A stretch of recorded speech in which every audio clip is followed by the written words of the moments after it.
Atëherë, edhe një video fundit e mbyll këtu. Pse duhet flasim me njëri tjetrin, prindrit, pse duhet flasim me njëri tjetrin për këtë gjë? Pse I nisa këto video, edhe pse dija që ndokush mund të thojë, Elda, çana I kujton këto gjëra. Çdo grua duhet të di se mund të pranojë dhe të refuzojë këtë praktik dhe ta kërkoj cezarianin urgjent. Këtu e di që po shoh ëndra. Pra, që të paktën të ndryshoj kjo gjendje për vajzat tona në të ardhmen.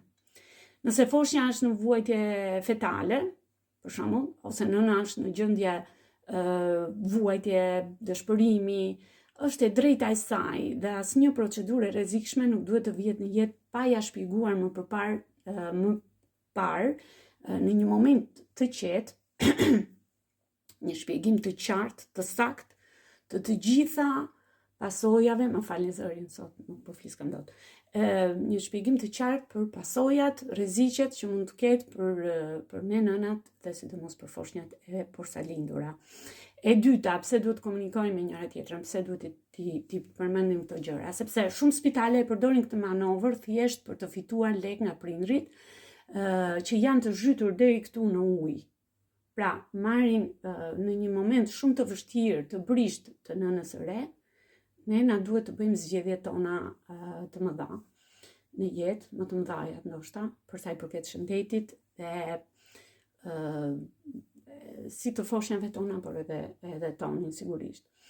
Dhe s'kan ku ta çojnë topin. Pikërisht në momentin që s'kan ku ta çojnë topin, shkojnë për të lindur nëpër spitalet tona me shëndetësinë falas, pa pyetur kush për jetën, edhe shëndetin e foshnjave tona apo toni, si gra, kategori e cila është e papërfillshme. E treta, jo sipas meje, po sipas shkencës, kjo manovër duhet ndaluar me ligj, edhe nëse nuk flasim, nëse nuk e shpërndajmë këtë gjë mes nesh, në qoftë se nuk do ngrejmë zërin, të paktën me sa mundësi sa kemi, se nuk është se po dal në shesh, po marr siç dalin popujt e tjerë për gjën më të vogël, marrin fëmijët në karroca dhe dalin.